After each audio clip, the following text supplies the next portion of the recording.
Today's PLC discussion revolves around technology use in mathematics. I will probably take about 10 minutes to go through some of the things that we do in the school in technology.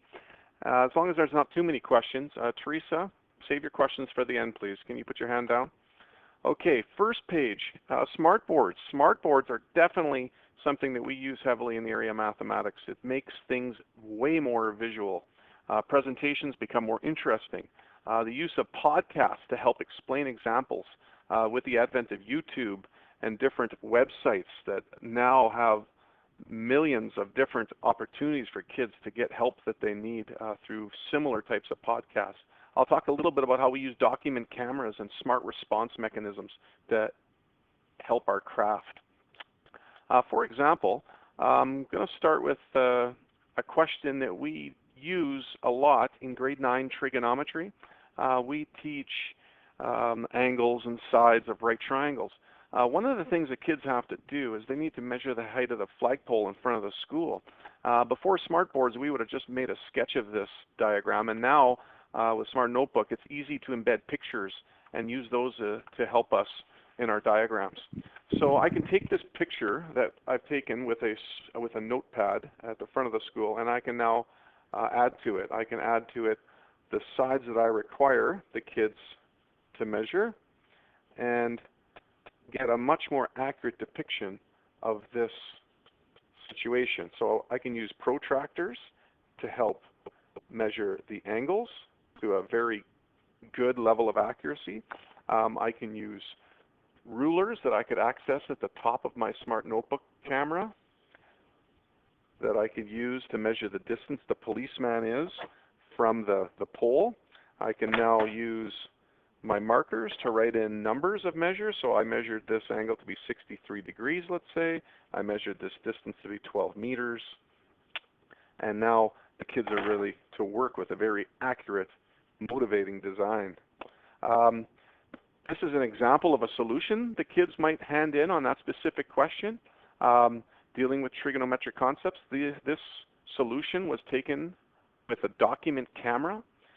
This document camera makes it nice and easy for us to share exemplars that our students create to help explain those concepts to the class. And it definitely is quite powerful to share these solutions that the kids come up with.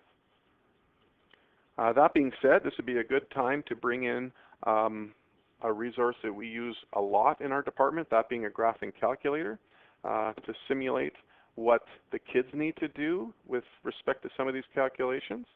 So the kids can see as I press certain buttons what buttons I'm pressing. So some of those kids that don't play as many video games can definitely catch on to what is happening here. So I can check off some of these calculations, tan of 56 times 32, and get some of those responses. And I can paste that response directly onto my document like so. Okay, and I can add any conclusions I want to this, like you know. Okay, so has everybody got that conclusion? Okay, are you awake now? Here's another example of an outcome that we have in grade 10 math, dealing with imperial and metric units of measure. This question right from the textbook asks kids to determine the approximate distance from room 117, this room, to the office. So the kids stepped that off and they came up with measures. And I decided to take that a little bit further, trying to come up with something a little bit more motivating. So what I played to the kids at the beginning of the next class was Usain Bolt's 100-meter world record time at the Berlin Games. So I started the class with this video you're about to watch. So this video was embedded directly into that Smart Notebook document that we were looking at previously.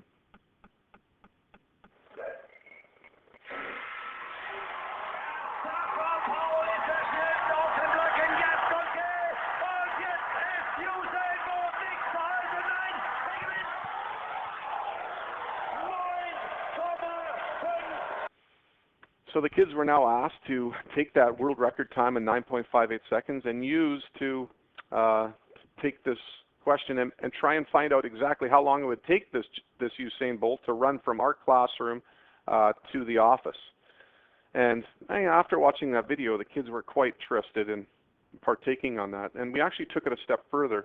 They decided that through all those calculations that Usain Bolt would have ran from this room to the office in 10.48 seconds, and we decided to try that out with this guy here. I don't know what his name is, but Stroley, supposedly you teach this guy how to run, so he must be really fast. So he ran from the office to our room, and he did it in 16 seconds. So it gives us kind of an idea as to how fast this Usain Bolt is. So Smart Notebook and Smart Boards allow us to make lessons a lot more visually stimulating. They allow us to easily crop items into locations that are required. For example, this lesson is used by our teachers on linear functions, and there's a pull tab off to the side that allows us to bring definitions and solutions at the appropriate time into our lesson. The second page of this lesson, there's some examples that need to be taught, and we can obviously write right over top of this template and do the things that we need to do in the areas of mathematics in order to teach these concepts, and we can manipulate these items very easily to create a very visually pleasurable document. The third page of this document shows another pull tab for a definition that's cropped easily for the kids to understand, and we've got the aid of some invisible ink that we can utilize to bring certain solutions to the forefront. So smart boards definitely allow us to use websites very quickly and easily to help simulate what we do in the classroom. I want to show you something that I really like, being an online calendar that I create. Well, I have not created, that Peter Strolius has helped me create in first class. So this calendar, I'll show you, I have created a link through my website to this calendar. So in the lower left corner here, I'll click calendar. And what I do is I just save the assignments that we give to all my different classes on that specific day. And this is probably one of my favorite things, because nothing is more annoying than kids who miss class that are looking to find out what they missed. So no longer do I need to partake in that conversation, because all my kids know that they'll be directed to the calendar. So for example, if you missed class, let's say on the 19th of September, and you're in grade 10 math, if you click grade 10, up comes what's due the next day, or what homework was assigned. I'll click on one more different day. I'll go to the 18th, grade 9 in the afternoon. If I click it, up comes what was due that day. And sometimes I'll also save Smart Notebook notes as an attachment, especially if a lot of kids are missing for something useless like picking garbage by the creek or something like that. One of those 100 biology field trips that we love so much. So that is one of my favorite things, is that calendar. I wanted to show you that. We're also starting to just kind of get into Edmodo. Edmodo, that was a topic presented at the Summer Institute just this past summer. Edmodo allows us to utilize student feedback quite easily, create online assignments, and one thing that I'm trying to use it for is for students to share their solutions. So I'll take you back to that Edmodo link that I created through my website. If you go to Edmodo and type in your username and password, you'll get to here. This is where I have all my classes listed in their groups. I'll share with you one of those classes. I'll click on my grade 12 IB class, and they're quite good at logging in and helping each other if they have trouble on certain questions.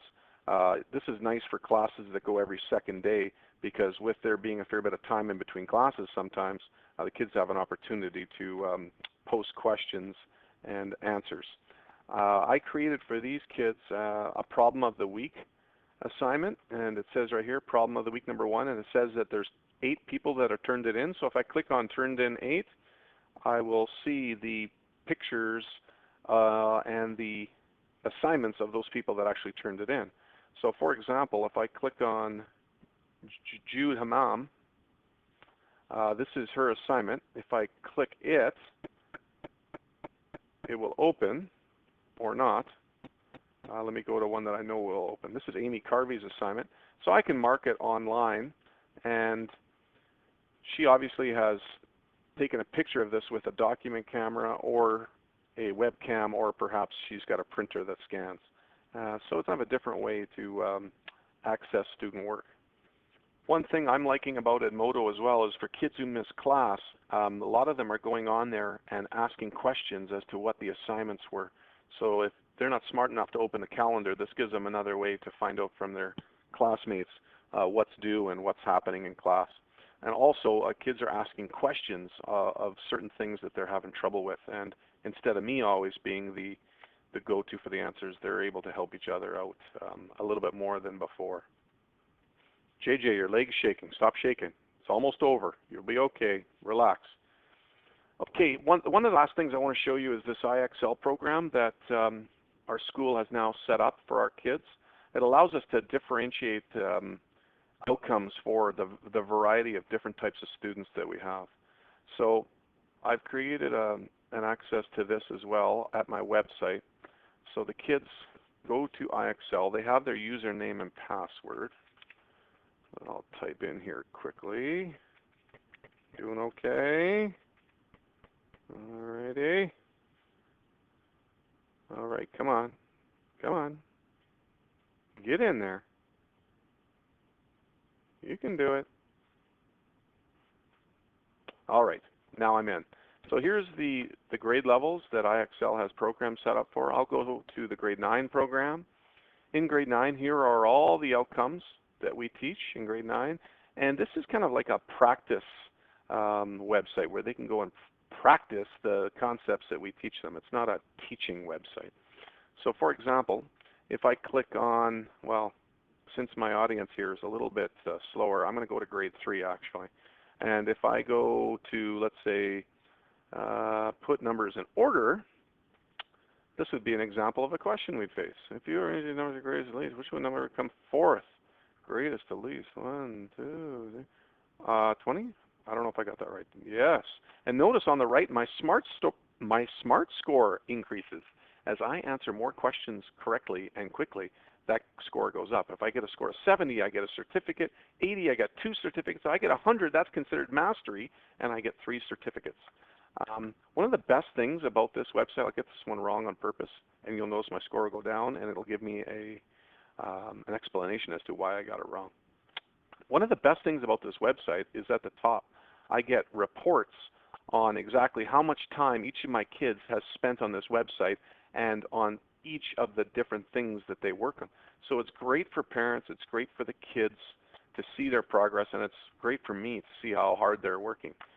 This is something kind of new for us this year. Okay, one of the last things I want to talk about is, the same format as this presentation you're seeing today. This is a podcast done with Smart Notebook.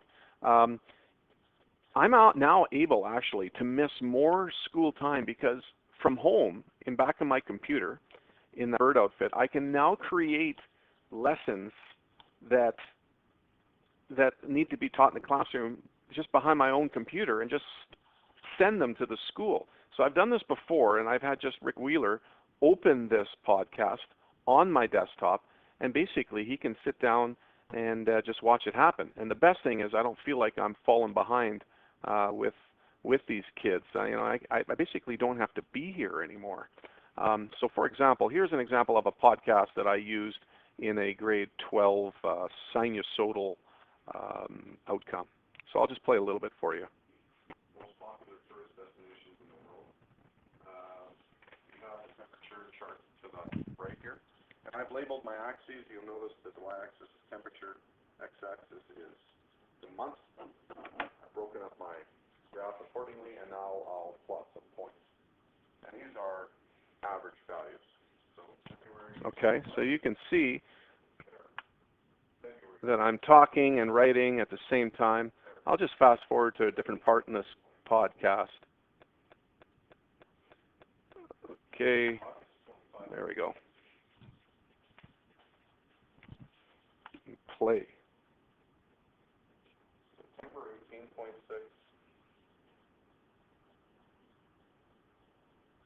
October 11.9. November 0.2.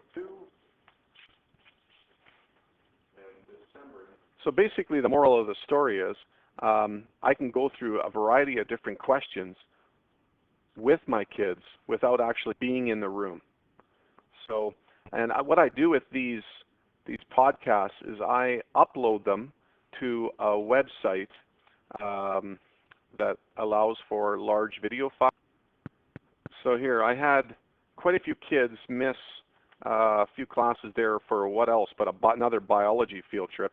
And instead of me reteaching a lot of what they missed, I just taped what I did in class anyways through a smart notebook software, and I uploaded those files to a website that I'm going to show you here in 1 second. So if I go to Math Links, down here, Blip TV is a website that holds quite large video files. And you'll see I have here a number of podcasts with specific reference to the course and the question number. So for those kids that miss class once again, or for some of those kids that need to see things more than once, they have the ability to do that.